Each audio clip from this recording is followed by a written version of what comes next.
Honestly, I've been seeing pictures of some of you, and I'm gonna stop saying beautiful. Honestly, you homely motherfucker. No, I'm just kidding. What's up? Episode 45, the Bull-NA-ChinaShop podcast, the first and only podcast dedicated to bull breeds and the American bully lifestyle. Today, episode 45 is kind of an exciting episode for me. As I said in the opener, Kev and I have actually never got to sit down and have a conversation. So I'm excited to be able to pick Kev's brain. Now, when I say Kev, I mean Mr.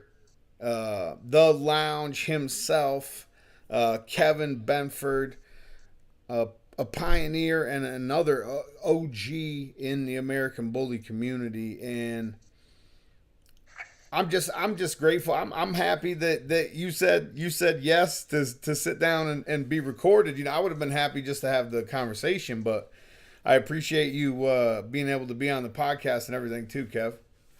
Oh man, no problem, bro. Thank you for having me on here, man. Thank you for having me. What's up, man? I see a bunch of stuff going on over there still, and we've been seeing it for years and years and years.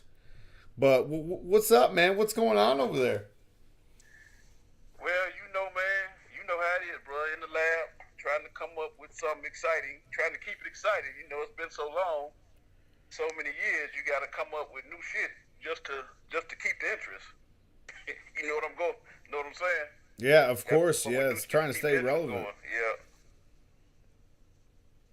That's we've talked about that before on the show. Trying to stay relevant over a long period of time and produce dogs that you're happy feeding at the same time is Mhm. that's the challenge a lot of times. Oh yeah. Oh yeah. Yep. How And then, long when we well, you say already know, man, the community has changed so much, in the past few years. And so, you just try to keep your head above water and, stick to keep sticking to what you do. That makes you, do what you do with these dogs. right, we're definitely going to come back to what exactly it is that you do with these motherfucking American bullies. When we Mm-hmm. say when I say, we've seen it for so many years, I'm talking like it's got to be almost 20 years that you've been doing this. When did you officially what year would you say was officially your first year in American Bullies? You know what, Ty? I got my first bully. This was back in, I'm going to say about 92, 92, 93, maybe even 91.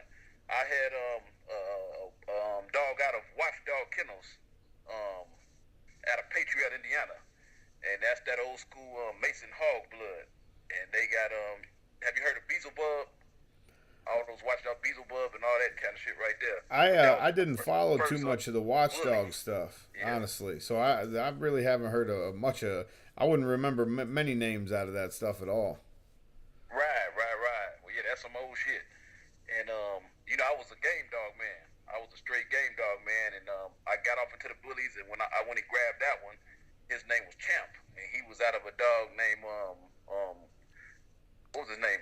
Grand Champion Blue Bully was his name. He was a UKC champion, and he was out of Beelzebub. And I got him, and like I said, I was into game dogs at the time. And this dog just looked like some big ass shit that was gonna go in the box and just wreck shit.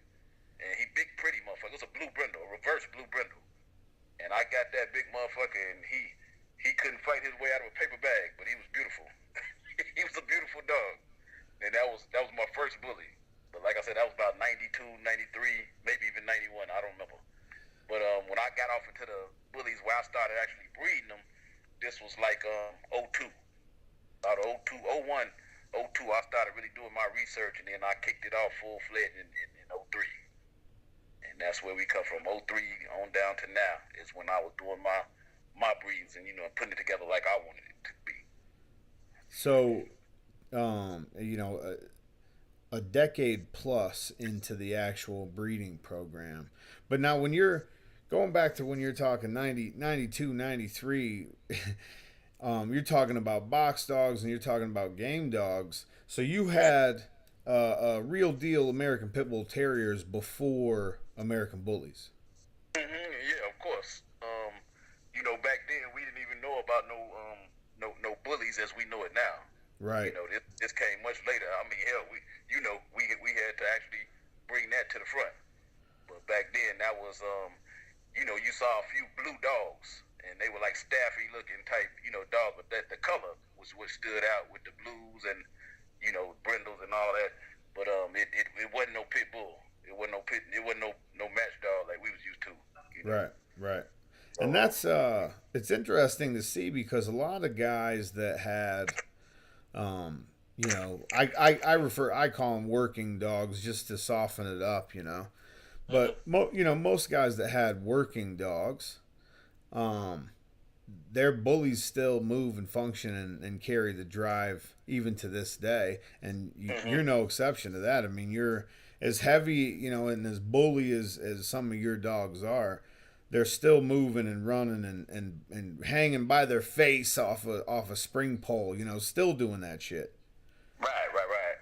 Is that something that you have to? Is that something you have to have? I mean, Me personally, I got to have a dog with some drive like that, some old school prey drive. I can't feed it if it's not got that, if it doesn't have that drive.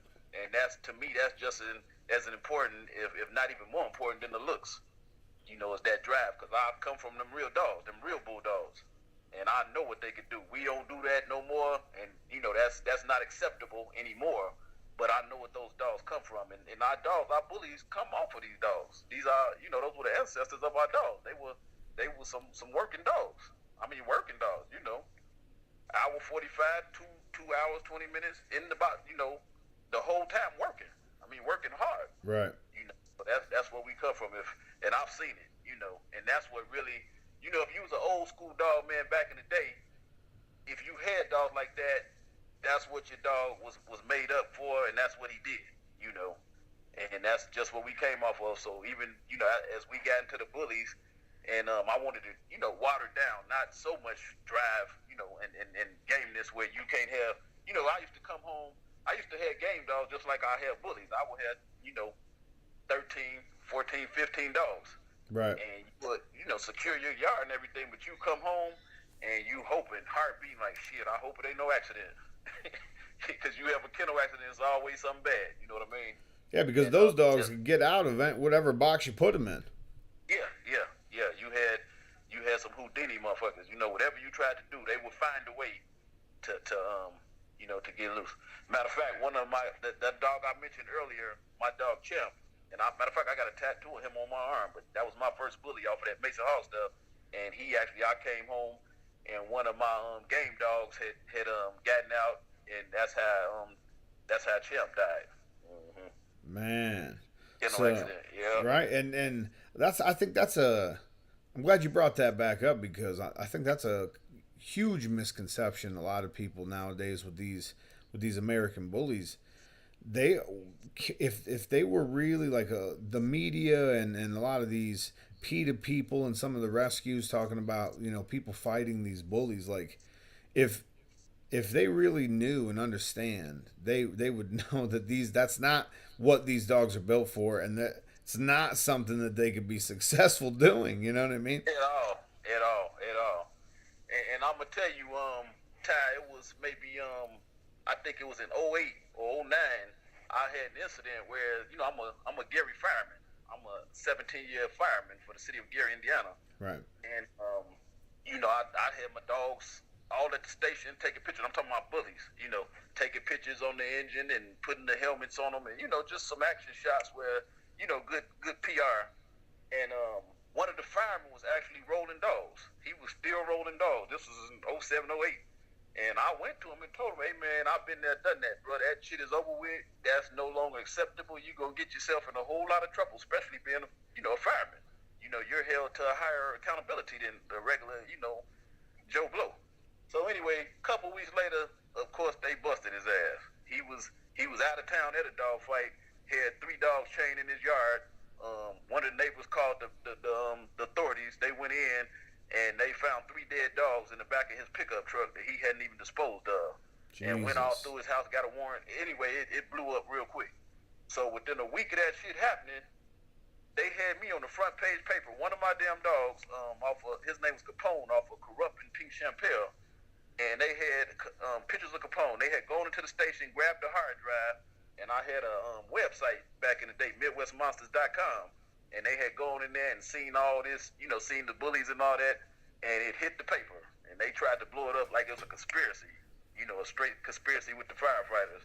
And so I ended up calling, of course I called my attorney first, and against my attorney's advice, I ended up calling the detective that was investigating that shit. And I told her, you not understanding, baby, this ain't that. Yeah, my dogs come from the ancestry of fighting dogs, but they've been bred down where they're no longer, they're not functioning like that. We don't have that type of dog no more. We don't do that. So she like, yeah. She was, she not listening to me. So kept on talking to her. She ended up telling me she had greyhounds. So I said, okay, well, let me explain it to you like this. I said, the greyhound that you have nowadays, I said, it's not the same as, 8, 9 generations ago back in the day. I said, back in the day, they would have them, take them to the track. They would chase the mechanical rabbit around, bet money, yada, yada, yada. Them dogs were fast as hell. I say, now the dog you got, that Westminster dog show shit you got, I said, my fat ass probably could go to the motherfucking football field and beat the dog running. Your dog ain't built like that no more. His grandparents were, but he ain't shit. You know what I'm saying? Yeah. So she was like, oh, I see. So she started listening. So I took her to, we had a Midwest barbecue out here at Lemon Lake, and I invited her and had her as special guest. Chris, AAO, remember AAO Chris? Yeah, of course. Yeah, of course. We invited her in. She had her little police jacket on and brought 2 other police with her. And she could not believe that, we had dogs, 3, 4 dogs in the same kennel. No fighting, no pulling, trying to get to each other, no facing off. None of that shit was going on. Just everybody enjoying the motherfucking dogs, having a good ass time. Right. People, the animals, So after that, she called me maybe about 8 months later. By the way, that fireman, he got convicted. That was the same time Mike Vick did, and the fireman did 2 years.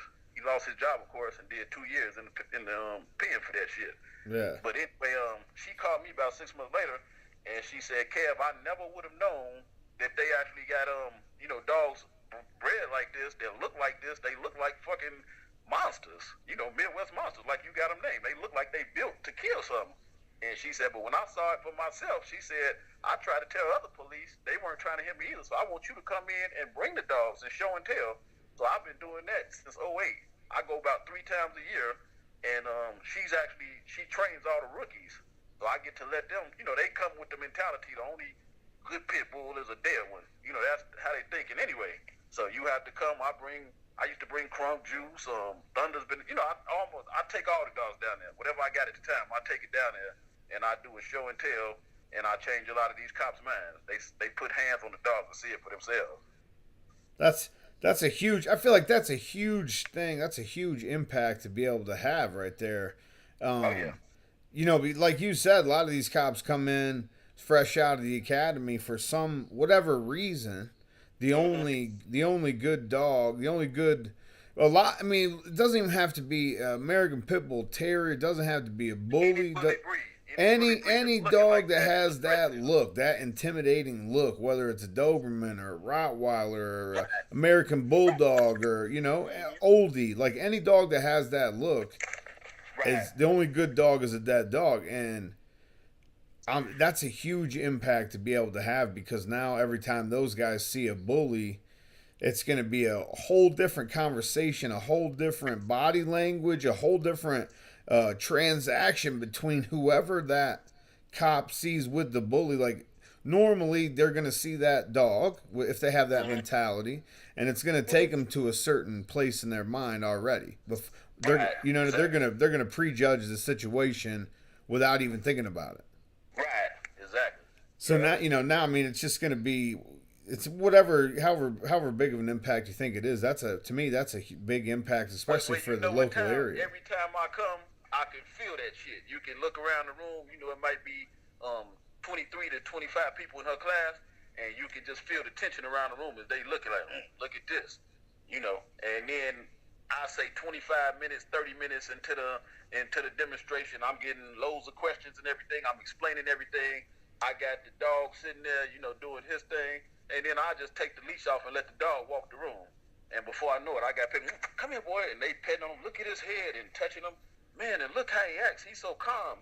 And the dog will work the room. I don't have to do nothing. I let the dogs do the talking. Right. And after it's over with, you got people, hey, man, you got a card? How much are you? You got a card? They want in on this. You know what I mean? So, yeah, you can actually see it right before your eyes as you break them down. That's amazing, man. Would you be open to having somebody come in and film that? Hey, that would be great. That would be great. We've taken pictures before, and she's open. She's open for it, too. And I mean, I'm so cool with her now. She's animal control, and she's over our whole district, Right. She's got all the other little counties coming in and teaching them, too. So I'm spreading about 6 or 7 counties surrounded. I definitely want to link up on that next time you guys set something up. Let me know, and I'll try to come up and just something for the YouTube channel and the Facebook page, just to show people like that's somebody actually making an impact on a daily, like on a day-to-day kind of interaction. Those guys are going to run into those kind of dogs all the time. So that interaction between the dog owner and the police officer now is going to be much different because of that experience that they had. That's fucking amazing. I'm gonna tell you, man, this was about 8 months ago. I went to, like I said, I'm a fireman. I went to a house fire, and it was fully involved. We put a hit on it, and somebody started hollering for me near the front of the structure. So I went back out and went to the front. It was an attached building that had been smaller, building that had been built onto the side of it, which was on fire. But they caught that in time and knocked that, and they found a dog in there. It was, like a blue, classic looking bully. Right. So you could tell he'd been starved and he almost died, from smoke inhalation. So I went on and took him, put him in my truck, and I ended up taking him to the Lake County shelter. And I called her. Now it's 5 a.m. So I called her, the one, the animal control lady I was telling you about, and she woke her husband up. I didn't even know he was the head of animal control at the shelter. I said, okay. So boom, I went to the shelter and they got him on in, even though they had about 130 dogs over the limit. They went on and got him in. And so she called me 2 days later. She said, you know what, Kev? She said, every time your type of dog is in the news, it's always on some negative shit. She said, if it's okay with you, I got 3 reporters that want to call you and talk to you, and it's 3 different newspapers. They want to run a story on this. And she said, I think it would be some good press, to have some positive press for the Gary Fire Department along with, with your breed. And boom, so we did a little thing like that, and I made the front page in color. In color now. We on the front page with the little dog, you know what I'm saying? So that was a good feeling too. So she helping me put it out there, you know what I mean? Well, I feel like this is shit that a lot of people don't know about Midwest Monstas or the lounge or you personally, like the kind of stuff that you guys are doing. I mean, I feel like even for myself, I need to step my game up and make a bigger impact myself. Just hearing like that's some things that are especially in that local area. That's a huge impact to have, man. And honestly, I feel like this is a breed that can be used, especially by the right people. This is a breed that can be used to open eyes and open minds all over the world, and it has been already. Right. And you've been around. You watched it become a household name. When we first started, nobody even knew what the hell that was. No, and, it's crazy. I'm like, that ain't no motherfucking pit bull. What the hell? And that for a long time, that was the thing. Like people would say, "Man, that pit bull looks insane. That's the biggest pit bull I've ever seen." And exactly. I would say I would have the argument every time. This is not an American Pit Bull Terrier. It's not an American Staffordshire Terrier. Like this is something completely different. Right. And it looks just like a pit bull, just thicker. And I'm like, well, if you knew what the fuck you were talking about, I would argue with like I just refuse to argue with people that have no clue. But that was always a conversation you had to have in the beginning, you know, in 2008, even 2009, 2010, even. That's a conversation. 2011, sometimes that's a conversation you always had to have. And to see like the growth 2012, 13, 15, 17 now, like to see the growth and to see how popular the name American Bully is and how popular it is here, but how popular it is internationally, it's fucking insane, man. Right. And I'm gonna tell you, brothers, sometimes, you know, that's a proud moment, but then sometimes it's not so proud. It's good and it's bad at the same time. You know what I mean? I know exactly what you mean. Yeah. It's like, this is why I preach so much the separation and the distinction between exotics and American bullies, because a lot of people that are riding this exotic train have no idea. Like we just called those bully ass dogs back in the day. You know what I mean? Like it wasn't even. Now I'm not talking about the train wrecks. There's always been train wrecks. There's train wrecks in every fucking breed. I'm talking about that different look and that unique look that stands out from everything else. Like those kind of dogs have always been around. Like those kind of dogs have literally always been around. And right now they want to have a established breed. There's a standard written.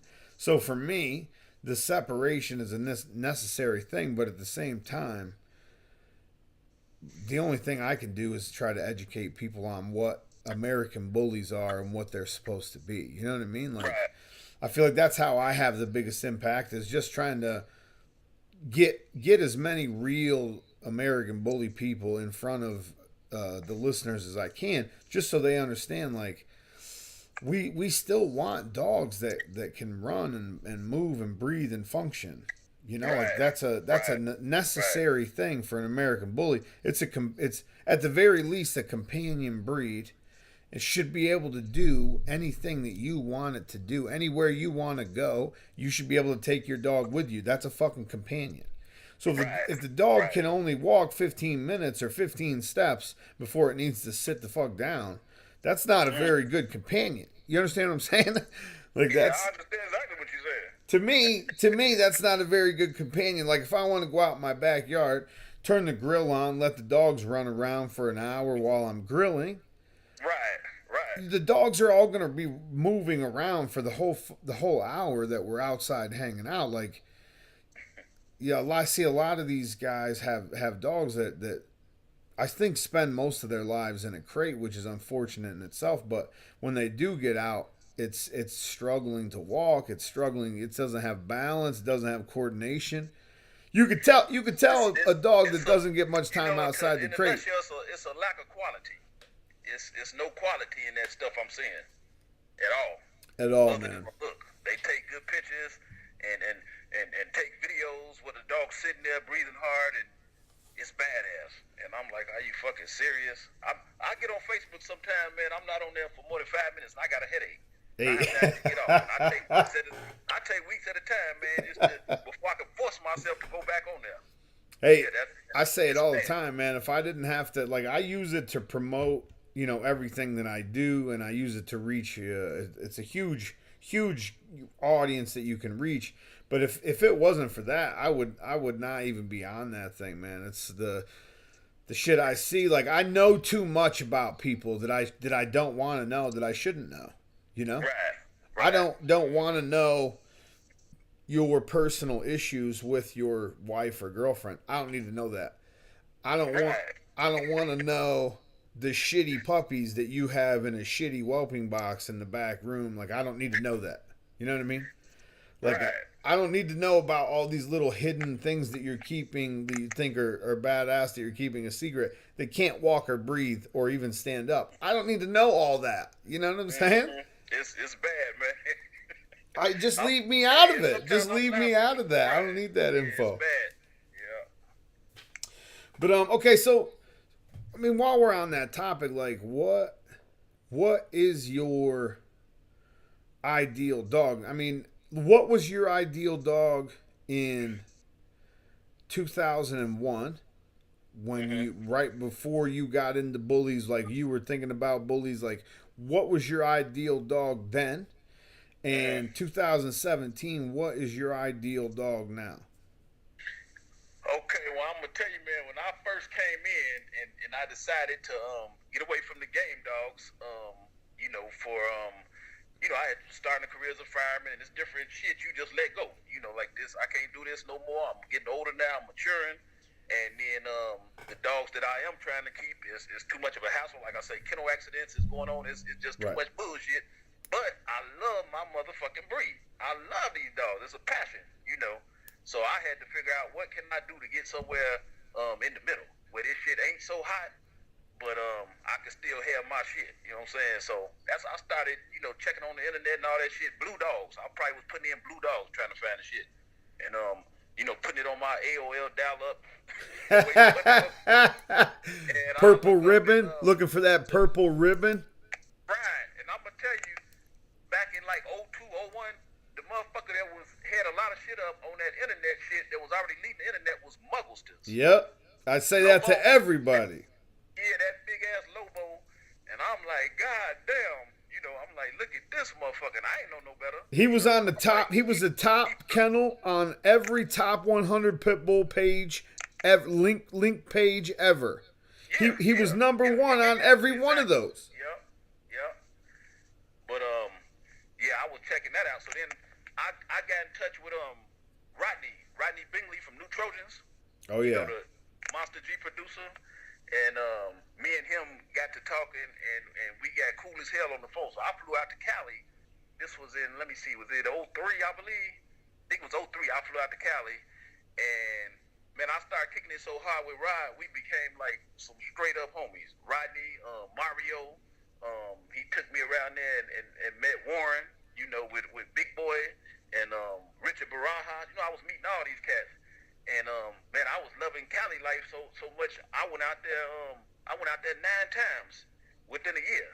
I was flying to Cali like every month and a half, just going out there and staying for 7 days, 10 days at a time, loving that Cali life and loving them dogs. Right. I mean, yeah, that's where the a lot of the time, a lot of people have, it's either the sort that where it started was Virginia, or where it started was Cali. You know what I mean? Like there wasn't a whole lot of origins in the Midwest or in the South. Like if not at all. Wherever your origin is, it's either in Virginia or Cali. Yeah. So Rod was already cool with Dave Wilson, and so Rod was a gray line man, OG gray line man, right? And that's why all his dogs were off Tony Moore stuff, and some different stuff he different bloods he put in there, but it was mainly Tony Moore's gray line. And I met Larry. Remember Larry from Blue Nation? I've definitely heard the name and seen pictures. I never met him. Yeah, that was back in the day. So I hooked up with Larry, and I got my bitch Pink Champelle. That was my foundation, bitch. My foundation, and that's where the lounge got that flashy color from, that champagne. And matter of fact, she wasn't even no UKC dog. She was a ABDA. She was ABDA, but that was the registry I was used to. But her bloodline wasn't shit I was dealing with. She had no game shit like that. You know what I'm saying? Right. I heard of. You know what I'm saying? And but Monster G was in her pet. So hey, bro, they had to find somebody I to. I say, should I get this bitch? I was already kicking with Rod. I say, should I get it? He say, fuck it, grab her. So I grabbed her from Larry, and I grabbed a few of Rodney's dogs. I already had some other dogs, and like everybody else, I started off just grabbing fucking dogs, and I had a whole lot of bullshit at first, just because it was blue. Right. And I showed Rodney the shit, and he was like, start over. So I had to get rid of all that shit and start all over, like in '02, and that's where we started going from there. That's a common theme with people who are successful as far as dog breeding goes. Sometimes you have to evaluate the shit you have going on. Sometimes it takes an outside eye. Sometimes it doesn't.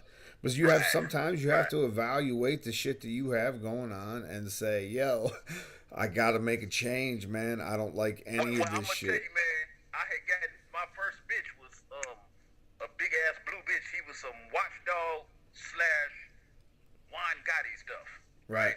So I sent for the bitch. She came all the way from Georgia, and she was like, well, I paid about $2,000 for her. That was kind of high back then. So I got the fucking dog. She was 3 months old, like 12 weeks old. And I say, yeah, Rod. I say this bitch nice as fuck, man. She only 3 months old, and she already taller than my knees. I thought the shit was good, right? So That's that gonna bitch be a ended up being big about 18 bitch. and a half, 19 inches tall. Yeah. And so I'm like, fuck. So I told Rod, by the time she got 11 months old, I said, look, man, he was like, bro, it really ain't nothing you can do that. But he had a dog named, remember his dog, Dillinger? You ever heard of Dillinger? Oh It was yeah, a of one body course, son. of course. Dillinger. Yeah, of course. Dillinger, Yeah, Rolex, all so those guys.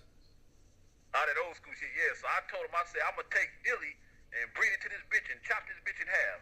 And I said, and I probably ain't going to keep none of that shit, but at least I'll sell them for $700 to $1,200 a puppy, and then I'll make me some money, and then I'll keep her rolling. So by the time that bitch got about a year, I said, Rod, you know what? I don't want no shit, say Midwest Monstas on it, off of this shit. You know what I'm saying? So I had to. And look, you done already raised the bitch for a year. You done put all that feed in her, all her meds, her ears are done. Everything is great on this bitch. And now I was like, fuck it. I don't want no Midwest Monstas because it's going to hump me forever. I don't want that to be part of my shit. So, matter of fact, but I loved the bitch. You know, she was an ugly bitch, but I loved her. So, I said, Rod, can you got somebody down there that would take really good care of her? I threw the bitch on the plane with me and flew her back to LA with me, and then gave her away. Yeah. Man, see, so like, that's just sometimes you have to say like I don't. I don't like what's going on. I have to make a change. I have I to, fucked up, and you I know, gotta I take gotta my sell losses some and start shit. over again. You can't keep trying to use that shit because it's all part of your production. Right, but nowadays it's you buy 3 dogs, you breed them regardless of how they turn out. You buy 3 puppies, you breed those motherfuckers regardless of how they turn out. It doesn't matter if they turn out to look like a completely different breed. You breed those motherfuckers and you sell them for a bag of money, and your reputation doesn't matter and your productions doesn't matter because you're only going to be doing this shit for 3 years anyway, and you're going to be out of it and having yard Right. sales and fire Right. sales, and you know what I mean. Oh yeah. It's But see, that's what I'm saying. That's where it's the catch-22. You're happy to see the dogs, you know, this breed of ours become a household name, but then you get bullshit like that. It comes along with it. exactly Yep. that's exactly it. So what was, back to the original question, what was your ideal dog then in 2001 2002 when you revamped? Well, I love that new Trojan look. His dog still had a whole lot of drive. They were shorter, you know, thicker, and they just had their own little special look. And so I wanted to take the new Trojan stuff and then mix it with, like I said, with the pink champagne. I had gotten her, so I liked the flashy color. And then she had the pink nose. That's why she named Pink Champagne. She had the pink nose with the flashiness. And I said, I want to mix that with that. And basically, I want to come out with something similar to Crunk. You know, Crunk, Pimp Juice, all that shit that I end up getting. That was my ideal dog. I wanted it like that. And so that I kept on, throwing shit in there until boom, I was right there where I needed to be. And then I locked it in and then said, okay, go ahead and lock those genes in and make that shit be consistent. All right, Yeah. hold on. Let's back up. Let's back up for a second. So Uh-huh. in 2002, you saw Crunk Juice. In '03. In In '03, you could see that in your mind getting Crunk Juice. I could see it. When was he Crunk, When was he Pimp, all born? that shit like that, yeah. When was Crunk born? Oh, fuck. Was it '07? '06? Maybe '06, '07. I think '07. If Yeah. going off of my memory, which is you know how that Right. goes. Right. So 4 years before you actually, like, before that all came together to get Crunk, and you still didn't know at that 4 years, it was another year, so 5 years it took you to actually realize that vision. Right. So you're telling me when you came in 2003, when you revamped shit, you could see Crunk Juice and even past Kane and all them, even past Slug and all those dogs, you could see Crunk Juice. I'm gonna tell you what I did, man. When I hooked up with my crew, which became the Lounge Crew, and that was at that first Super Bowl. Larry Duran threw it in where were we at? We were in Cali and was it Paloma or some shit like that? Yeah, California. 06, right? At a fairground. And so we went to that big ass event right there, right? 06? To the crew. Was that 2006? Was it?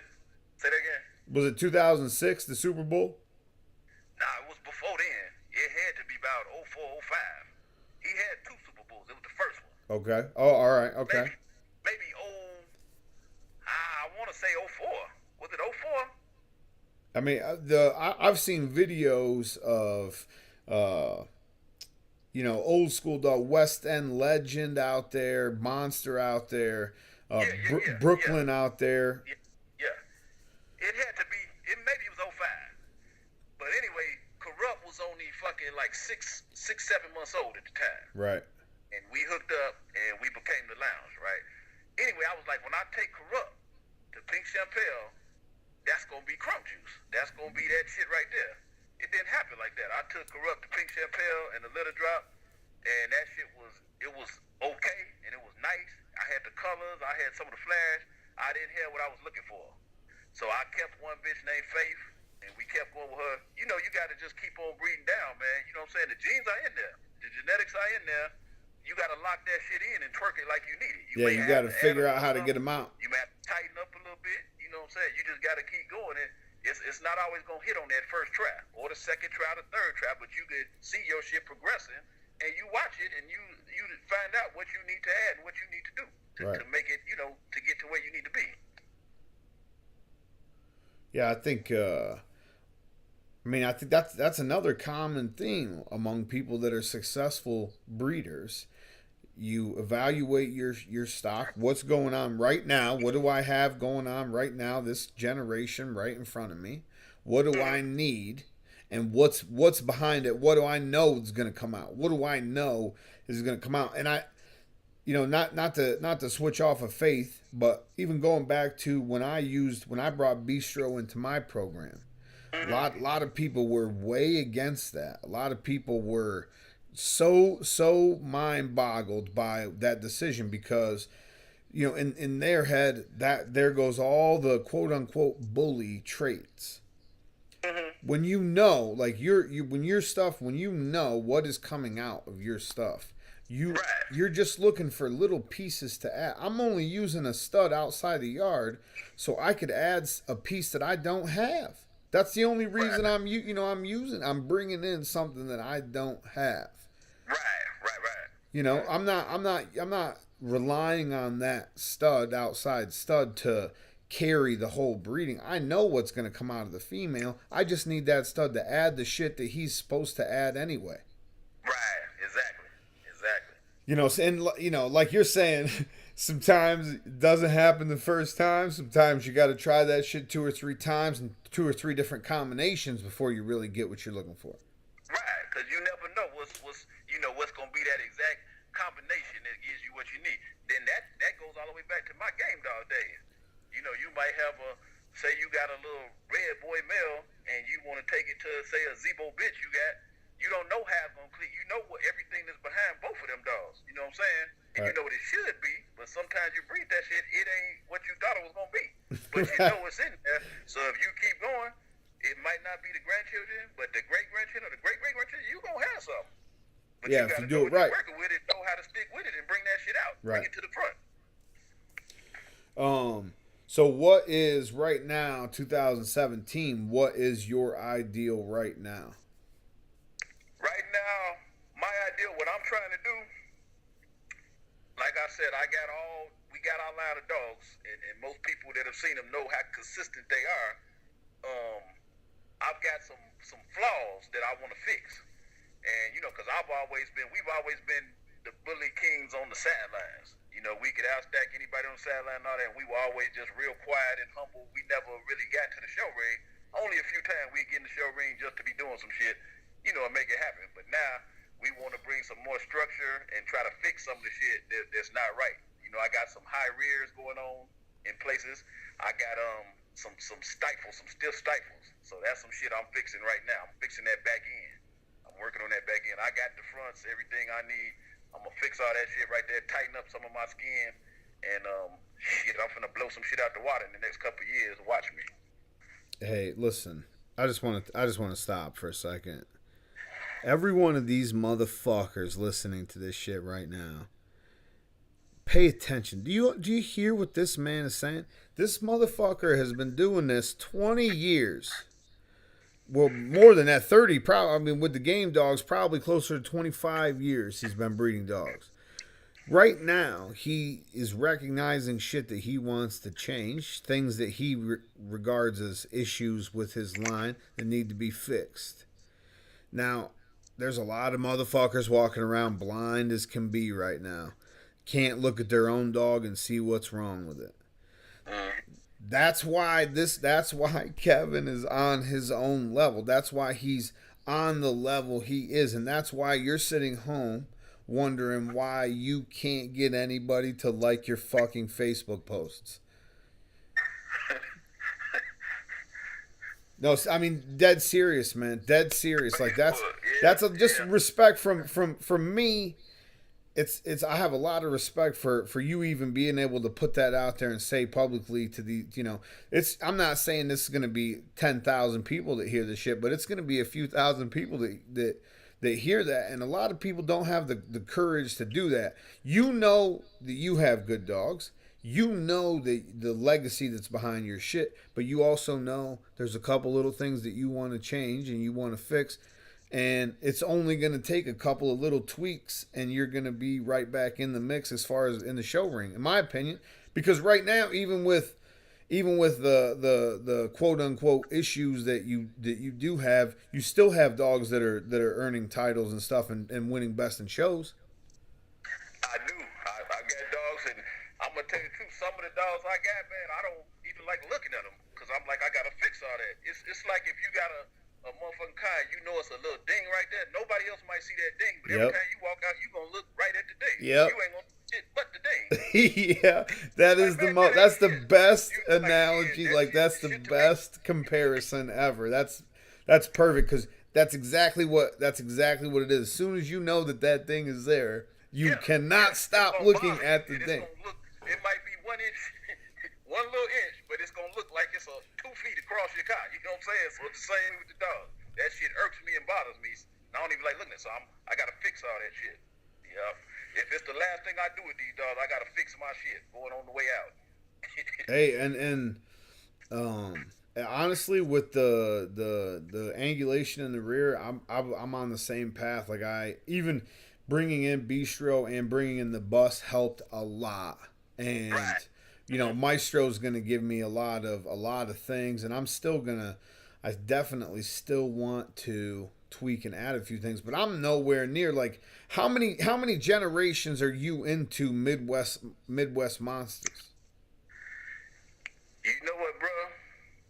I really can't even tell you. I started breeding in 03 and I ain't missed a year. So you've kept out of each generation, you've kept offspring and moved forward. Oh yeah. I tell you one thing. So it's got to be 8 generations, 7, 8 generations. I've never done a breeding that wasn't for myself. Any breeding I've ever done from beginning, from the breed number 1, is for me. Right. And then once I take what I need, if it's some left, I may share.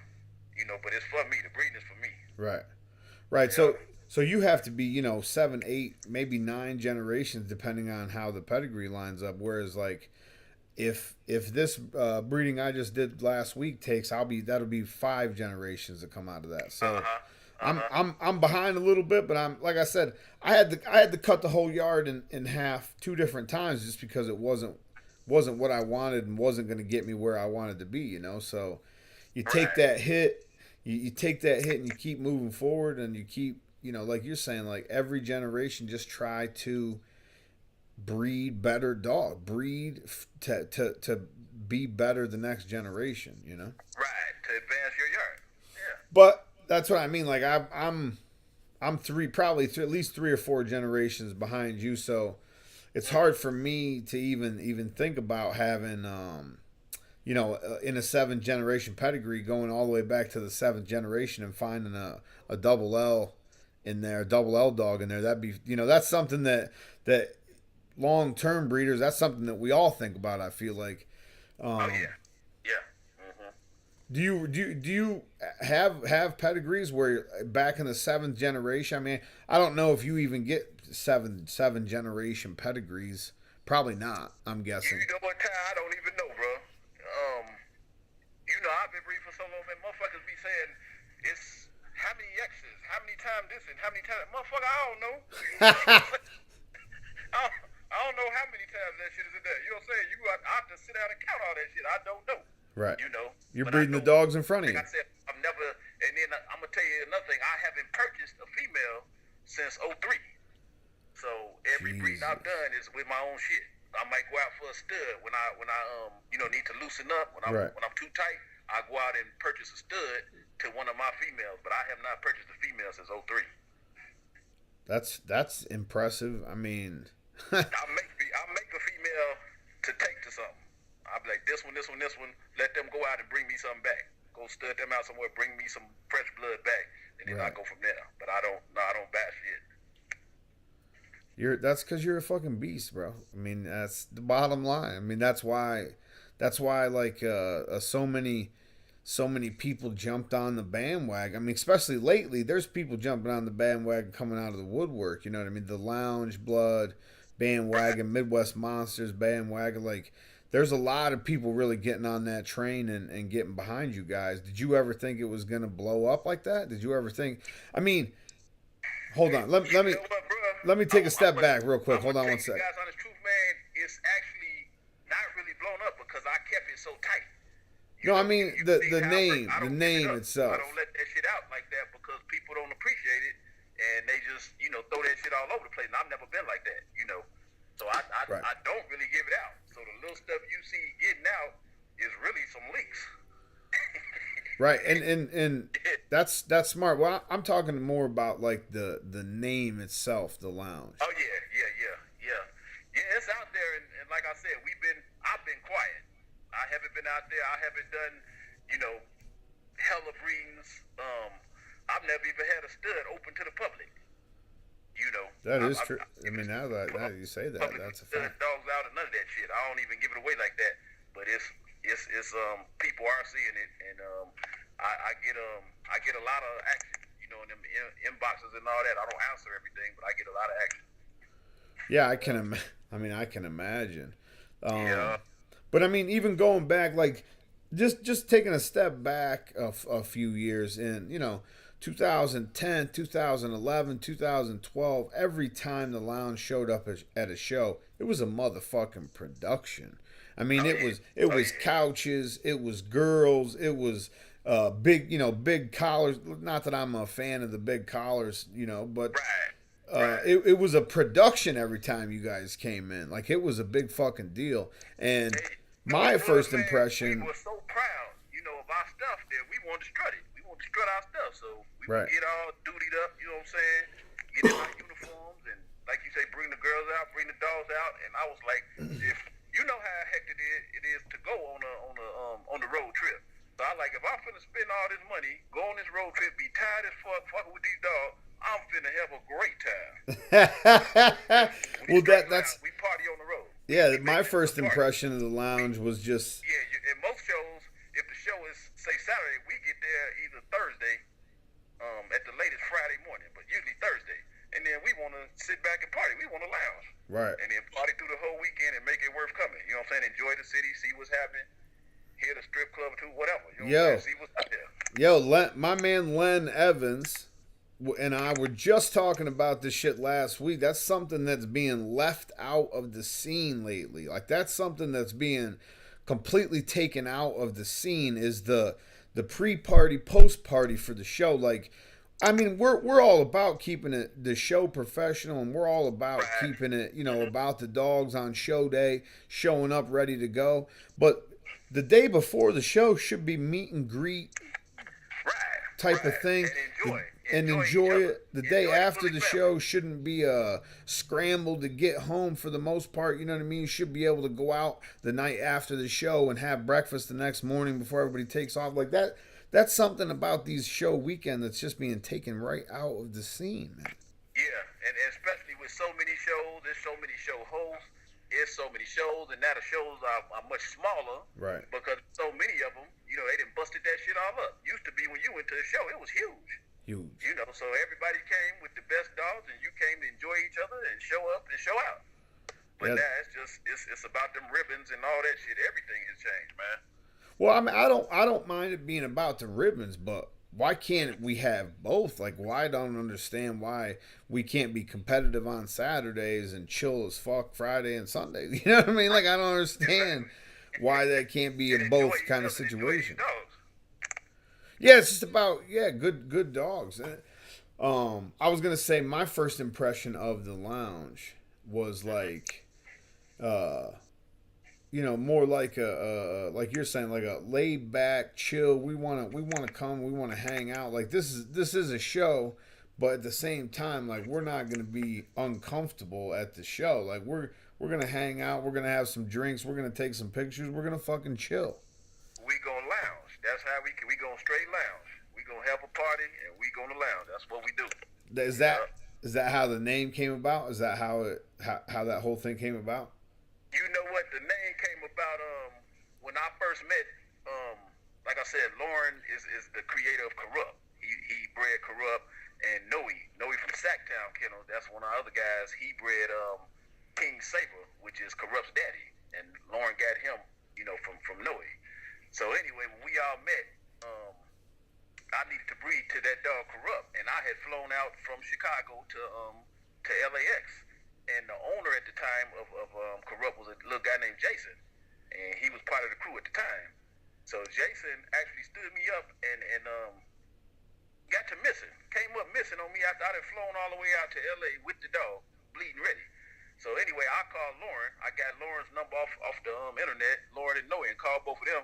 Both of them guys said, "What the fuck?" So they called me back about a half an hour later. Man, they left work. Both of them went and got the dog from Lauren, went and got Corrupt, jumped in the car, and drove the dog all the way to LA for me. And they were from they from Sacramento, from the Bay Area. Right. So it was a nice drive in traffic, so it took them about 6 hours to get to me. Oh yeah, I was gonna say that was a long wait. I mean, it's not like you were just sitting on curbside waiting for somebody. Exactly. And I mean, I was good. My man Rodney New Trojans had picked me up, but it was just the fact that I was gonna breed to this dog, Yeah. And I'd send him money and everything to get him there to rent a blazer and all this shit, and now he missing. So Rodney actually said, "Hey man, look like your boy ain't coming." He said, "I just made a call for you. I got another dog coming." So I say, "No, I'm breeding to Corrupt."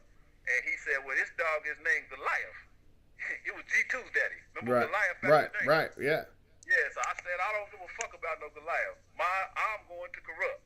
And see, that's how I've always been. I pick a stud, and that's it. Once I got that breeding in my head, that's got to be what it is. That's the vision. So I'm all the way down here, and I had to have Corrupt. So we, like I say, they drove him down to me, and we ended up getting the breeding done. And it didn't take after all that, bro. I got back home and waited 30 days. It didn't even take. But anyway, that's part of the game. Yeah, anyway, that's a big part of it. I got an email about maybe 2 months later, and it said Lockjaw Lounge. It was on the MSN boards. It said Lockjaw Lounge, Big Care, come on in. So I go inside this little private board. It was only about 9 or 10 people in there, and it said, "Hey," one of the posts was like, "What about Big Care? Let's let him in. He's cool as fuck." And then they all agreed, blah, blah, blah, and boom, they had let me in and shit, invited me in, and that was called the Lockjaw Lounge. Everything that's said in the Lockjaw Lounge stays in the Lockjaw Lounge.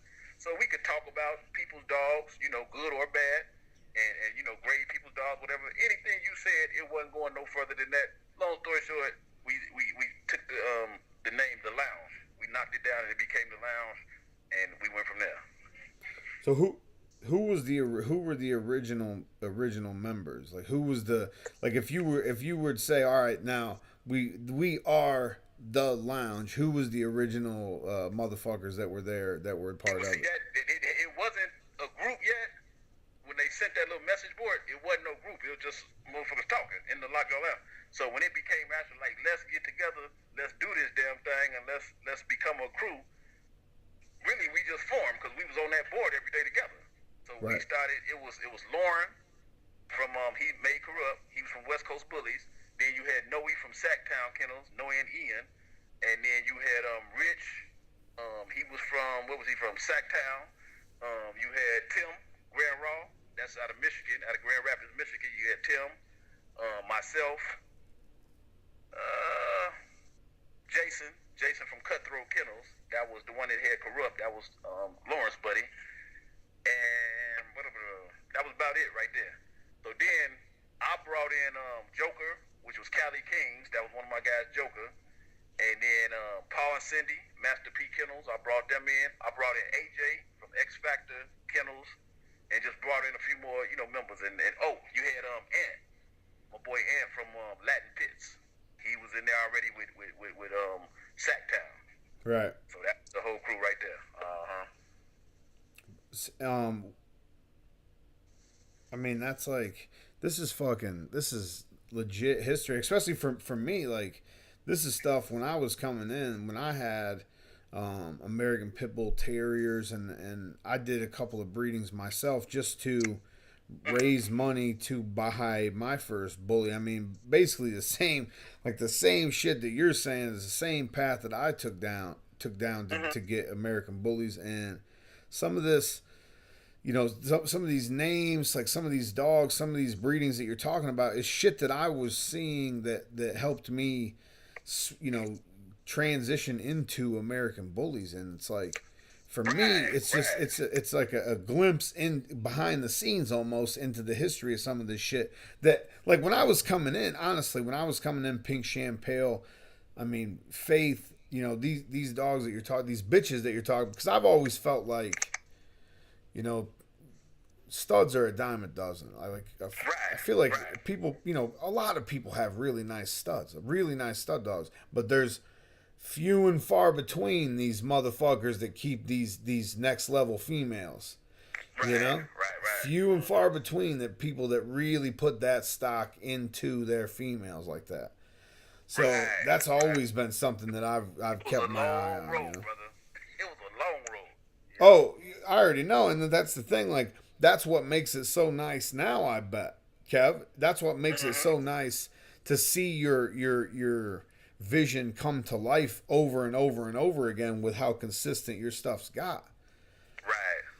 Right. Because it was such a long and up and down, curvy, loop to loop almost fucking road. I mean, that's the road that we all go down. You go through all this shit to do a breeding and it doesn't take. I drove a bitch. I drove a bitch I used to have named Blue Rose, inbred Dax female. Out of the people don't even know this shit. Blue Rose was out of the first ever inbred Dax breeding that ever went down. Okay. You see what I mean? So like this female, I drove 6 hours one way to breed to a stud I picked. Stayed overnight, bred her twice, bred her that night, bred her the next morning. I don't know how many progesterone tests I did on the bitch, a scan of ultrasound to see if she was pregnant. Spent all this crazy money, not one puppy out of that shit. Like that's how many stories like that do you have? Well, I'm gonna tell you. That's part of the life. I flew back down to Cali with Pink Champagne, and this was gonna be my mega breed. I was taking Pink Champagne to Corrupt himself, right? So we got down there, and back then we wasn't even doing progesterone testing of that. We was watching the bitch start bleeding, watching it like a hawk. We looking at that shit every day, looking for it to drop. And then we counting our days and we jumping on the plane and getting it done. You know what I'm saying? We watching her tail flag and we doing it old school. You know what saying? Right. I flew down there. You know, I always go maybe 3 or 4 days before I think she's ready, so I could be there with the stud, and we could, you know, get this shit cracking. So anyway, we got them bred and shit. Natural ties, of course. You know what I'm saying? We got corrupt tied to pink champel, and we bred her 3 days in a row, right? So got back to the crib. She was pregnant, so I'm happy as fuck. So she gave birth, right? Pushed all them motherfuckers out. We wasn't even doing C-sections yet. She pushed them all out. I was right there in the weapon box the whole time, right? So I had that's massive dogs to be pushing puppies out. Right? So I'm like, woo, ain't no stopping there, right? Them puppies got to be about 7 weeks old, right? So I had a second pick male sold, and then I had a third and fourth pick female, whatever it was. I had 3 puppies sold already, right? Had deposits and all that shit. Come downstairs and look in the whelping box when it was feeding time. Everybody jumping up, running to the food. You know, one little puppy off in the corner acting lackadaisical and not interested. So I'm like, oh shit, right? So I went and checked him out and, you know, fuck with him. Within 4 or 5 hours, this boy started really declining, right? So I get up, take him to the vet. He died on me. He died just that quick. I mean, this boy was fine that morning, and within 6, 7 hours, this boy was dead, right? So that night, another one started acting funny. So I put that one to the side, separated, and I'm watching everything. My heart beating like a motherfucker, right? By that next morning, I had 2 of them that were down, right? So I took one, well, both of them. I took both of them, rushed to the vet. By the time I got to the vet stopped breathing on me as I handed the bitch to you know, the vet attendant. And they rushed her to the back, tried CPR, all kind of shit. Now, these are 7 and 8 week old puppies, you know what I'm saying? They had already had the first vax at 5 weeks old. You know? Right. So I thought, oh, cool. Man, they rushed that bitch to the back, couldn't get her back, right? So I'm like, what the fuck? So the doc said, look, he said, I didn't look, I cannot see no parvo. He said, but you need to take a closer look. He said, you could drive down the road all the way to Lafayette, to Purdue University. He said, they got an animal clinic. And he said, it's going to be kind of pricey. Man, I jumped on the road and made that hour-and-a-half drive, shot down that highway with a corpse, with a frozen corpse of one of the puppies that had just passed, and gave it to them. So I came back, called the vet, and he said, they didn't tell you it's going to take like 2 days before they have an answer. I'm like, 2 days? Whatever the fuck this is going to be over with. They drop it like flies, you know? Yeah. So, long story short, I lost every puppy except, let me see, I had 2 males left, and I had 1 female. Everything else died. And that 1 female that was left, man, you know, I stayed up with her all night for 3 nights, you know, giving IVs and doing everything I could do, just holding my arms, trying to pull her through. And I had faith that the bitch was gonna live, and that's why her name became Faith, because she pulled through. Yeah. That's crazy. That's fucking insane. Yeah. That's insane. So how many started in that litter? How many females? I think it was 4 females and 3 males. Damn. And I lost 3 females, and she was the only one that survived. Damn, man. That's later, a huge hit. Once she got grown, and I'll tell you, you know, I had when I bred corrupt to pink champel, I'm thinking they all gonna come out looking like CRUNKs and pimps and all them. Them motherfuckers ain't look like shit. They was champagne, but that was about it. No bone. The head was shaping a little, but it wasn't the right shit. It wasn't where I was trying to get. But I was like, you know, baby steps. We'll get there, you know. So anyway, I bred her to my boy Bullet. Bullet was corrupt town gypsy. He was breeding that my boy Noe from Sacktown did, and he took corrupt to a monster G bitch named Gypsy and came out with Bullet.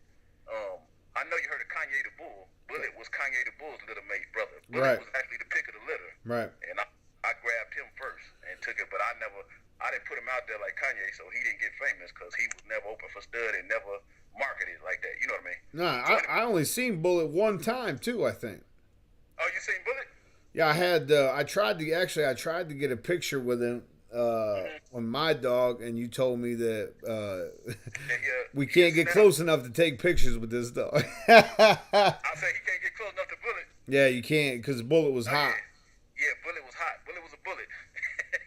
Yeah. 357 Bullet. That boy, he didn't play. No, but you know, he was bully as fuck, and you could tell he had the drive. He could climb out a 6-foot kennel. That motherfucker was crazy. Yeah, so that was the first time I actually tried to introduce myself and shit was you walking out. I don't even remember what fucking show it was, man. Uh-huh. But it was you walking Bullet out, and he was straight pulling like a locomotive. And I Let's go, was huh? Let's get the fuck out of here. yeah, I was trying to say hi and get a picture, and it was just no chance. It was just no Right. Bullet was like I'm Right. out. Yeah, It Bullet was no yeah, chance. that was my boy. But look, I took Bullet to Faith, and that was the first double corrupt in history. The first 2 times corrupt, because it was a corrupt son times a corrupt daughter. It was Bullet. It was corrupt times Gypsy meets corrupt times Pink Champagne, which was Faith. Right. So I did that breeding, and I got pups off of that shit, right? So I said, okay, this shit on the ground. So I had them down there. Faith was doing her thing. It was her first litter. She was dropping them off. So I went down there. She had just had one, was cleaning the sack off the puppy, and the puppy screamed and shit, right? So I helped her get the sack off and everything. Faith had bit the motherfucking little bitch too hard and sunk a fang all the way down into the bitch's like by her ear, but it was in her head. Like it was deep. I'm like, fuck. So I put a little peroxide, clean the wound, put a little peroxide on it. After about 2 days, the bitch looked like she was falling behind. Everything else was getting huge, but this bitch was still, I was paying attention to her, but she was falling off. Everything else was noticeably leaving her, right? So on that 3rd day, I said, you know what? I said, I'm gonna just go ahead and cull this bitch. I'm gonna cull off. I'm gonna do a hard cull to just get rid of her, because she gonna get infected and then infect the rest of the litter, and I don't have time to be with her by herself. I was working at the time, right? So I ran a bucket of water. I ran a 5-pound bucket of water, ice cold, and I was gonna drop, the bitch down in the water and just go ahead and cull her out, because she was real weak, right? So I said, okay. I had her in my right hand, and I started counting. So I said 1, 2, on 3, I'm finna let her go, right? So I said 1, 2. Man, at 2, that bitch just jumped. And, jumped out of my right hand. Out of reflexes, my left hand came up and caught her. I caught her with both hands before she went into the water. And now my heart is beating, and I'm like, fuck. I didn't just save the bitch. How the fuck I'm gonna kill her? It's like a reverse psychology. You know what I'm saying? Like, what the fuck? I can't do it now. I just saved her. So I went and put her back in the weapon box. And so my wife came down, like, my eyes all big. She like, what the fuck did you do? I told you she gonna make it. So I said, all right. So I left her down there. Long story short, a couple days passed, and boom, she started coming back around. And the bitch had a nice-ass scar where that ear was. So it ripped her ear and everything. It all healed up and, came together. But anyway, I named that bitch Ouch. Like, ouch. Ma, you bit me too hard. You know what I'm saying? And so I named her Ouch. And that ended up being Crunk Juice's mama. That's crazy. That's another crazy story. Like, she was one. Crunk Juice was 1 second away from not being a part of this world. Exactly. That's fucking insane. One half of a second, because his grandma almost didn't make it off the Powerball, and his mama didn't almost make it off the hard cold. Shit. That's. I mean, the path to get to Crunk Juice was riddled with fucking. Exactly. Obstacle. I mean, just obstacle after obstacle after obstacle. Mm-hmm. So now, like when Crunk Juice was born, did you know? Like, did you know he was your guy? Did you know he was that dude? No, I really didn't. He got born and he was a co-own with one of our guys named Eddie from Michigan.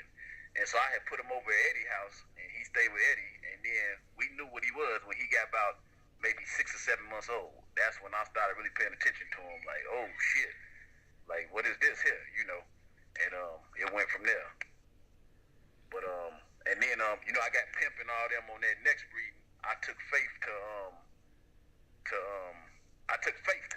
Kane. See, it's Kane is Heartbreaker times Trouble, which is Bullet times Pink Champagne. So I don't do repeats. I've never done a repeat, never will. I don't repeat. If one puppy comes off of that breeding, then that's what it'll be. It was a solo breeding. I never do a repeat unless it didn't take or nothing less. But if it's one solo puppy, it'll never be done again. Yeah, so that's... when I did Kane to Ouch and came out, with some nice shit with Crunk in there. So now I said, fuck it, I'm gonna do Kane to Ouch's mother, which is Faith, and that's what produced Pimp Juice and Apple Juice and Gin and Juice and all the Juice Crew.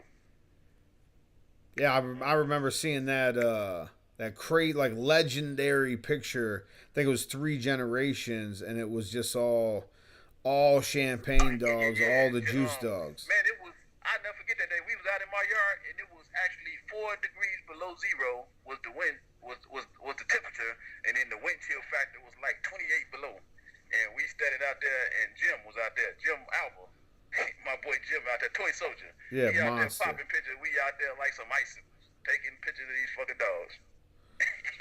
I mean, Jim's been. I feel like Jim's been in every fucking scenario, like every weather, every season, every scenario. Like he's been in that situation, taking pictures of dogs. Yeah, that's my guy. If I call him, he coming. He coming. Yeah, but he don't care what the weather is. He coming. He's the best. To me, you know, as a aspiring photographer myself, not just dogs, but in general, like that, he's a monster. Like he's the guy. He's that dude. Yeah, he definitely has that eye. He can see it. Yeah. So you have CRUNKs, 6-7 months old, sitting at your boy's house. How does CRUNK end up back at Kevin's house? You know what happened? At that time, I was totally kind of like I am now, tired of dogs. You know, just tired. When you already know, when you a dog man, a real dog man, your whole life is dogs. Your whole family's life is dogs. It's Whether your whole life, dogs man. Or be about it, it's dogs. Everything is centered around the dogs. And I was just telling somebody not too long ago. I just had my youngest daughter graduated yesterday from high school, and I have one other daughter who's in college in her 3rd year. And my wife, myself, and my 2 daughters have never been on a family vacation, ever. We've never been to Disney World to get nothing. We ain't never, because it's always dogs. I always had too many dogs where if I take the girls out of town, the wife got to stay. Or if she takes them out of town, I got to stay. Somebody got to be there. Or me and the wife go, the girls got to stay. So we've never had a family vacation. Not one time, just too many dogs. You know what I mean? Dog life. Dog life, man. That's it. Yeah. So that was, right when Crunk was being born, my wife was at headed up to her head like, shit, this shit over with for a while. Let's step back. So I said, okay. So that's why I let him be over there, in the first place. But we went over there, and I got him. He was about 10 and a half months old. Now, I had sent money over there a couple times to get the ears cropped. 2 times I sent money, the ears never got cropped. So I went over there to get him. He was underweight. We put the weight back on him and ended up taking him to, it was a show in Sauk Village. AAO threw it. Chris from AAO threw it. And John Easterly was the judge there. So they was like, Kevin, you gonna put him in the show? His ears were still stitched. They had just been cropped about a week and a half earlier. So his ears were still stitched and raw. So I was like, fuck it. It was funny to us. I was like, I might well put him in the show. I say, who y'all want me to put in the show? They was like, fuck it, let's do everybody. So Bullet went in the show, a bitch named Missy, Crunk. We had about 7 or 8 dogs in the show. We just put everything in the show. And Crunk won the whole goddamn show, and every other thing that was in the show won everything else. They all won their category. We didn't even know what the fucking, what. They kept calling me like, come on back, you got to go to this. Now you got to go to this. Come on back. Now he against the female. We didn't know what the hell was going on. We were laughing. It was funny. And he went all the way to the top and won. So that night, Chris had all them goddamn trophies like 6 or 7 feet tall. They were taller than me. And so we loaded them on the van, and I gave him back to Eddie, and I said, now look, bro, take care of this boy. And I let him go. And then Paul from Master P came to me maybe a week later. He said, I'm going to tell you what, bro. He said, he ain't taking care of that dog right. And he said, if something happened, that dog end up dying, he said, you can't get mad at him. He trying to kick his ass. It's on you, because you know he ain't been taken care of right. And I said, you right, ain't it? I got to go get him. So I went to Eddie and said, I'm going to bring him on home. And that was that. I remember seeing pictures from that show. I actually had friends of mine were at that show. Guy that I bought my first American Bully off of actually was at the show, and all we talked about after the show, bro, was Crunk and and the lounge cleaning up. That's all he could even talk about. That's all he wanted to talk about after the show. And we weren't even serious. We were around there joking and playing. It was the first time we ever stepped foot in the show. Now, I'm going to tell you, we used to throw a lounge barbecue. And this was, I think our first one was in '05, I believe. And we threw it out there in Sacramento, California at Gibson's Ranch. And it was big, man. It used to be thousands of people come. The whole Bay Area, the North, all of them would come up there, you know what I'm saying, to that show. And it was nice. So and I'm gonna tell you, the way we threw it, we just wanted to kick it with some good bully people. We wasn't trying to make no money or nothing. Matter of fact, we had like 7 kennels in the lounge. We made every kennel put up like $1,500, $2,000 each kennel, and then we took all that money. We had about $15 grand after all was said, and we went and bought tri-tip. That's something that's down there in Cali. It's up in the Midwest down here. They don't even know what it is, but it's like beef. It's like the side of the damn cow or something. But it's a big old. They bought like 200 pounds of tri-tip, and then about 300 or 400 pounds of chicken, shrimp. You know what I'm saying? Just nice ass food. And then we hired a chef, and we had the chef. Man, it was so much food. We had to go get the food in the trailer pulled by a Hummer. That's how much meat and shit we had, and we had to store it at 4 different cribs. And I'm talking about they had to pour ice in bathtubs and shit to store all that fucking meat. That's how much food we had for the show. And That's crazy. He started cooking Friday and cooked all the way through Friday night, seasoning, preparing, and cooked all the way through to Saturday until the show started and cooked through the whole show. And we fed everybody, bro. We had beer. We had 2 kegs of beer. We had Hennessy and vodka. We had everything you could want, man. And all we want to do is come on out here and chill with us. But we threw that first lounge show, and Dave and them had called and said we want to, the ABKC was kicking off, and so they wanted to, come in and do their little thing. So we said, fuck it, come on. And that was Ron Ramos. Ron came on out, and he ran that first show. And I'm going to tell you, matter of fact, that boy Paco, the ABKC shows had already started, and they had been going all year. And then Paco came there, and that day at our show, he became the first male ABKC champion. And the same day, we had the Midwest show going over in Lemon Lake, which was our show too, but we had to leave to go to do the lounge show. So we left that to Chris and them, and Holly Berry, Terrell Dog, she made the first ABKC champion. I think she beat what's his name, Paco, because you know what I'm saying, we 2 hours behind because we was in Cali. Right. So they shit hit first when she became the first ABKC champion, and then boom, he championed out a couple hours later. He became the first male ABKC champion. At your event, Marco was holding him and had that big ass smile across his face. I say, look how this motherfucker smile. Him and the dog smiling. So that was that.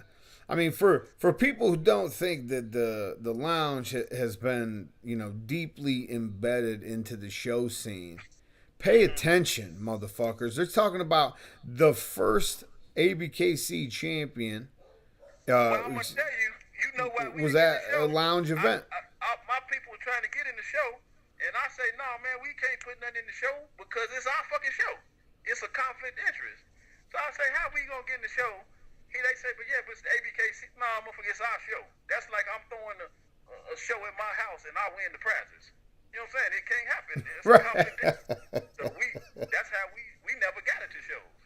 And then the next year was the same thing. So we just, we got trained not to get in the shows, basically, because there was always a conflict of interest. And then so later, that's why I said when we put Crunk in the ring that time, fucking around at the park, it was just actually we was joking and playing. We wasn't interested in no show ring, but we got out there and we swept everything. And I'm like, this was fun. So that's what we do every now and then. We jump off in the show and grab something. Yeah, I mean it's fun when you're winning for sure. It's a great fucking time when you're winning. I mean you go out there and take a bunch of L's, it's not quite as fun. Right. That's probably why I don't want to go out there, because I don't never want to get no L's. Yeah, I mean honestly, like when I but even right before I started handling, quote unquote professionally, whatever you want to call that, but before I started really handling dogs, I mean, that's how I felt too. Like, I hate losing so much. You know what I mean? Right. Like, so Right. much. So for me to take a dog like my male Rain, um, Mhm. first American Bully that I bought, Mhm. I showed him for like 8 months and never even got a ribbon. Mhm. And it's not because he was a terrible dog. I brought him underweight every time. Just didn't know. Just didn't Right. understand. I showed Okay. him. I handled him like shit. I destroyed him in the ring terribly. I just didn't know. I didn't understand. You know, Right. nobody Right. would say, hey, you know, if you stack your dog right, he might not look so terrible. Or if you brought your dog to a show actually up to a decent weight, that would Right. be. I mean, that Right. might help. Nobody said shit like that to you back then. Like back then, your dog, just the other dog wanted it so much more. You know, that's the answer you'd get, and it's just like, Oh, that's what they used to say. oh, that's bro. I promise you. I promise you. 2017. Somebody was told that this weekend. I promise you. Oh boy. But it's just nobody would say anything, and then finally, Ron Ramos, said to me, "Hey, what Uh huh. you're fucking your dog up. You're killing him in the ring." And then he actually opened the conversation so where I could actually ask some questions and dig Right. in a little Right. bit Right. and find out some information, or I wouldn't. I mean, I don't know if I'd ever want a ribbon. How I was trying to present my dog was I tell people all the time now, like I was showing my dog like we were stacking off every time, like we were having a stack off, but I was in the show ring. Mhm. And I see a lot of people do it. It's a common mistake, it's just nobody would reach out at first and Right. and, Right. and Right. help Right. you out. But yeah, it's crazy to hear that the first ABKC champion was at a lounge event. That's pretty dope. Oh yeah. Yeah. We didn't even know what was happening, but it was. We knew we was having a good time. So And then what are the later, goals? years later, I was like, well, damn, that was the first. That's what it was. But back then, we didn't even pay attention to this shit. What are the goals now? I mean, what are the goals for Kevin Benford? What are the goals for Midwest Monsters? What are the goals for the lounge? But you know what?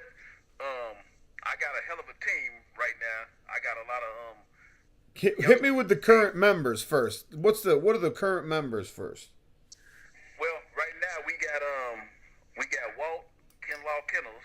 He's out in Florida, in Miami, and then we got Johnny Hatton and Megan, his wife. They're over here in Crete, Illinois.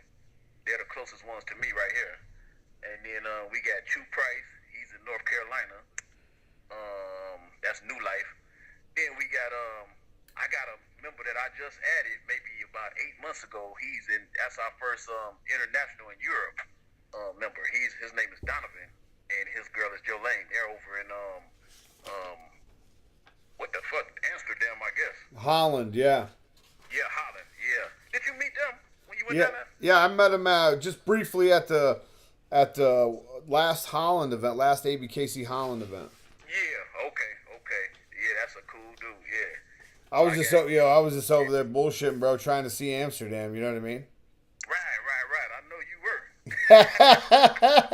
were. Hey, Amsterdam's not what you think it is, though.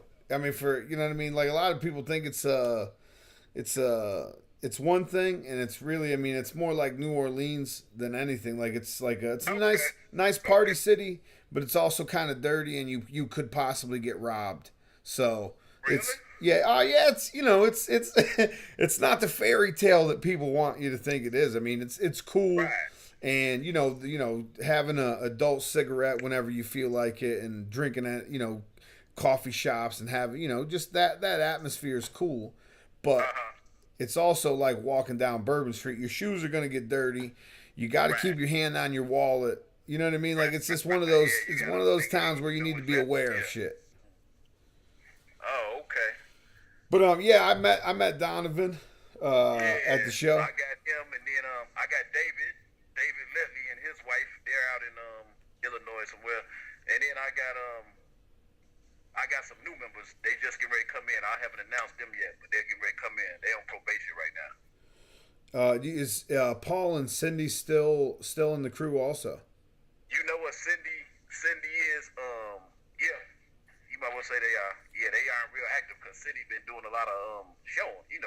Judging. Yeah, judging a lot. Yeah. Yeah. So as far as breeding and all that, they haven't been active like that. But yeah, she's been doing a lot of. She's been traveling her ass off. Yeah, man, I agree. That's a pretty solid crew. Oh yeah, yeah. We're family. It's a family oriented crew, and we just it's kind of like a fraternity / family, and we just take care of each other. Real life stuff. It's not just dogs. Right. Matter of fact, I remember we had Noe from it was Noe's partner Ian. Ian got married, and we the whole lounge crew went to Cancun, Mexico, and we all wore white and stood barefooted in the sand, and watched them take the vows. It was beautiful, and we had a good time. We stayed down there about 10 days, and we kicked it hard. Yeah, so we do other stuff besides the dogs too. Right. Yeah. So what? Back to the and we can end on this. We've already done 90 minutes. It just flies by. But we've been talking. Yeah. Well, I mean, to be fair, you've been talking. I've been trying to just listen because a lot of these stories, I'm not sure if people get to hear a lot of this shit. So I just don't. I want to. Anytime you get on the roll, man, I don't want to stop the train. You know what I'm saying? So, but right, no, right. Just what I was saying. Like, what are the goals? What are personally for you and the lounge too? Like, what are the goal? What do you guys have? In your sights moving forward, like what's the mountain you guys are climbing now? Well, I told you, I hit on that a little earlier.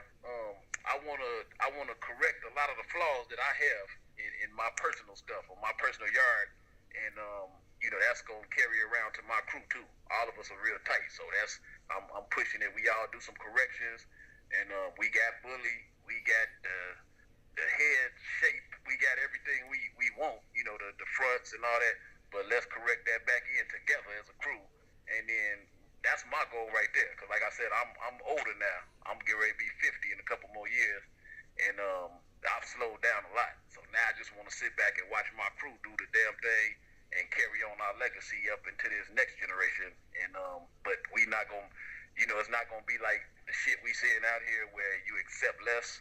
We're not going to accept less. I want to put those standards up high and get our shit corrected, get our shit on that level where it's untouchable, and then just keep it going from there. But I want to sit back and be more of a pointing finger type instead of picking up shit type. You know what I'm saying? I understand exactly what you're saying. I have nowhere near the years of experience in the shit scooping that you have, sir. And I personally wouldn't mind not scooping shit for a while. Right.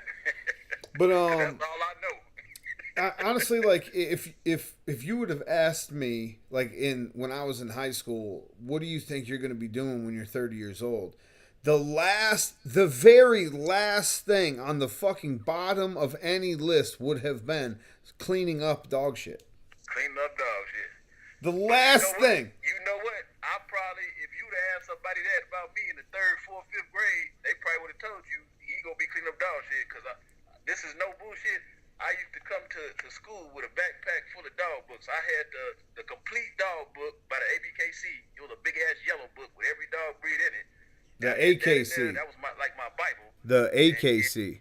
I had all kind of fucking magazines, Dog World magazines and gazettes, Pitbull Gazette, Sporting Dog Journals. I had all kind of shit, but it was all dog related. I ain't had no math, no English, none of that shit. It was all dog stuff. And they used to be like, that boy crazy. Yeah. They thought I was weird as hell. Like, he loved dogs. Yeah, I had to clean up all the we used to have a Mastiff, and we had a couple German Shepherds, and we had American Pit Bull Terriers when I was a kid also. So I had to clean up a lot of dog shit when I was a kid. I fucking hated it, man. I hated That's it. what drove you away, huh? But honestly, like, I can't imagine life without at least a couple of dogs in the house. I wouldn't mind at some point maybe not having 15 outside, or, you know what I mean? Like, maybe not only having maybe one litter a year, something like that. Like, wouldn't mind that. But I can't imagine not having a couple of dogs in my house, man. I can't imagine life without them. Oh yeah, I probably couldn't either. I couldn't do that with no dogs, none at all. I'm down to 4 right now, and it seems like I don't have none. Right, that's a decent number if you're trying to go on vacation, though. Yeah. That's a decent number if you and the wife are trying to get out of the country for a couple days. Exactly, because I can actually board them. Yeah. You can manage to, or even a couple. You board a couple of them, and the house dogs have somebody let out every couple times a day. Like we've done that also. But with 15 dogs, I mean, you can't trust. It's hard to trust somebody to take care of your shit because they're not going to take care of the shit like you want to take care of. With the way I am, I'm out far. I'm out far, kind of by myself, and so to have somebody come here 4 or 5, at least 3, 4 times a day is not gonna happen. Right. Makes it hard. I'd be lucky to get somebody come once a day. So right. It'll be a mess. You know what I mean? So, and see, all my dogs, all of them are in-house. I don't have anything, no outside kennels. I have everything kenneled downstairs. So that's got to be exceptionally clean. You know what I mean? My wife is a stickler for that. It can't be no dog smell, no nothing. So with that being said, you take care of dogs all day. All day, every day. Yeah, and As a ain't no wood chips over here either. It's all newspaper. Yeah, you can't newspapers for litters and all that. Because with newspapers, you gotta clean it up. Yeah, a lot of people can't handle the dust with wood chips. A lot of people can't handle the dust that comes with the wood chips. Right. Yeah, I ain't dealing with that. And then what I noticed with wood chips, a lot of people get lazy. You smell that ammonia ass smell. Oh yeah. They're not really cleaning that right. They masking it. Oh yeah. Yeah. I got nothing else, man. I can't think of anything right now that I think we covered it all, brother. I'm still trying to I mean, I know we didn't cover it all, but I'm still trying to process the fact that Crunk Juice, which I didn't even bring it up, but I was definitely sorry to hear when Crunk passed, man. Yeah, that fucked me up bad, man. Yeah, I already know, and it's definitely a dog that I had a lot of admiration for. Is definitely one of the goals or your program individually, like definitely something that I've taken notes from. Definitely something that I've used not only as inspiration, but as almost not even a guideline, but more like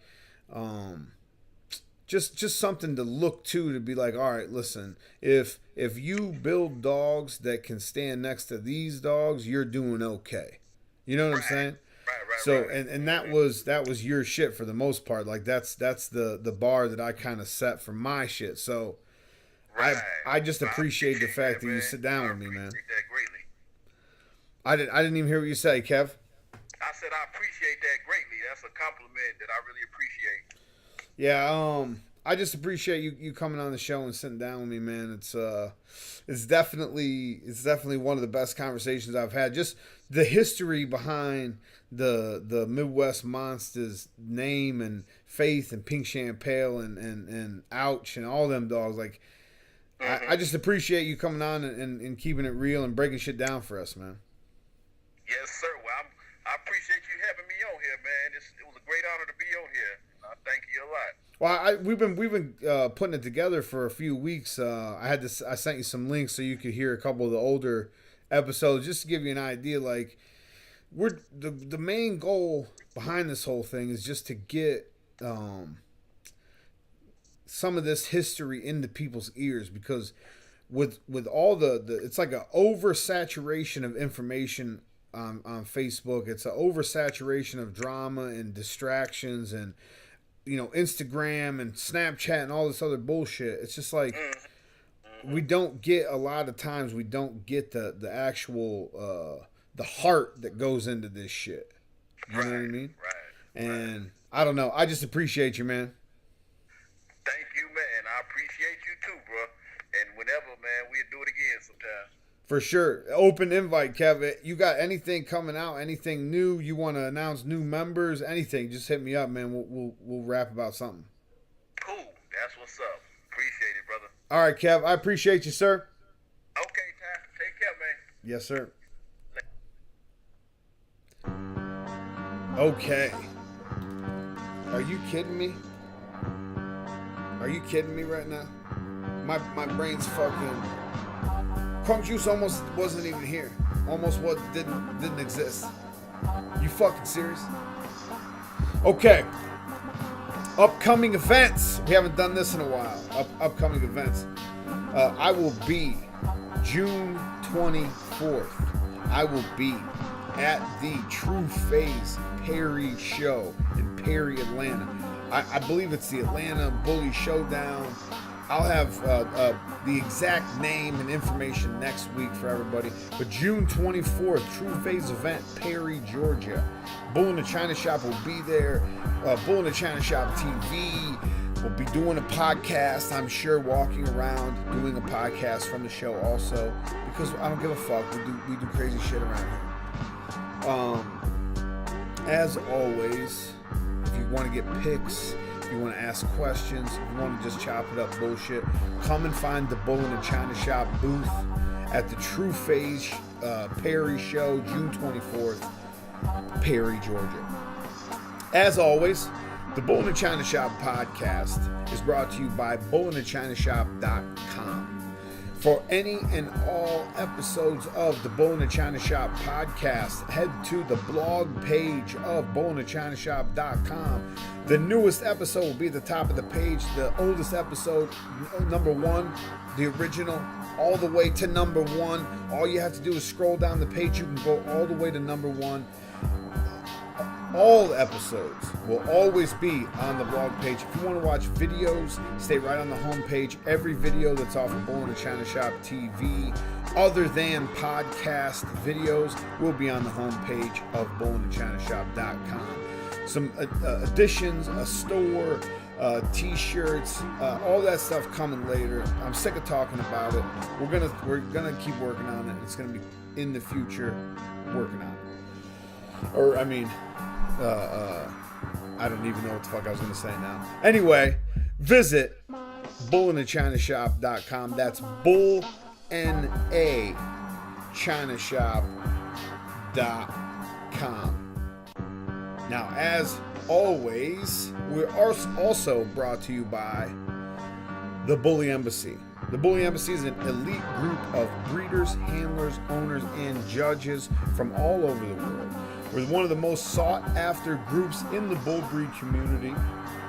We are everywhere. You can find us at your next event. Just look for The Bully Embassy Tent, or visit The Bully Embassy on Facebook, or thebullyembassy.com for breeder profiles, pictures of the dogs that we have in the crew, pictures of the events that we're a part of, articles written by various experts on various topics. You can find it all on thebullyembassy.com. What else do we got? Oh, let's run this outro. So, another fantastic episode. Shout out to Kev. Shout out to everybody that's rocking the lounge. You guys are motherfucking monsters, man. I love your faces. I've actually met most of them. Big John from over there, Johnny Hayden. This motherfucker and I have been fucking around since 2010, 11, something like that. Shout out to Kev. The history behind this shit is just like, it's boiled. It's got my brain, my mind melted right now. If you would like to see more of the first and only podcast dedicated to bull breeds and the American bully lifestyle, head over to BullNA-ChinaShop.com. Right now, as of 3 weeks ago, every single episode, full episode of the podcast will be on YouTube. Full episode of the podcast will be on YouTube. I'm so thankful. I'm so grateful. This podcast, like I said earlier, is forcing me to have conversations that I might not normally have. I appreciate you people. I appreciate you guys listening. If nobody was listening, I wouldn't be able to do this shit. I love your faces. I can't see your faces, but I love you anyway. Thank you for listening. Thank you for the support. See you in Perry, bitches. And we are